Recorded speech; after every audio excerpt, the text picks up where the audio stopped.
दोस्तों आज एक यूएस डॉलर की वैल्यू 87 रुपए तक पहुंच गई है।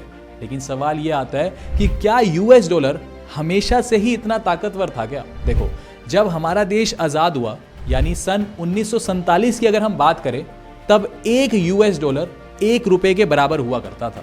अब इसका मेन कारण है कि उस वक्त भारत के ऊपर किसी भी तरह का कोई भी कर्ज नहीं था, जिस वजह से इंडियन रुपी काफी स्टेबल था। लेकिन फिर 1950 से 1960 के दशक में भारत को कई बड़ी डेवलपमेंट्स के लिए विदेशी कर्ज लेने पड़े, जिस वजह से भारतीय रुपया कमजोर होने लगा। फिर 1970 में ऑयल क्राइसिस आया, जिस वजह से कच्चे तेल के दाम अंतरराष्ट्रीय मार्केट में आसमान को छूने पड़े और भारत को ऑयल इंपोर्ट करने के लिए ज्यादा डॉलर का इस्तेमाल करना पड़ा, जिस वजह से भारतीय रुपए को एक बार फिर से बड़ा झटका लगा। इसके बाद 1991 में जब इकोनॉमिक क्राइसिस हुआ, तब हमारे देश का विदेशी मुद्रा भंडार सिर्फ कुछ दिनों का ही बचा था।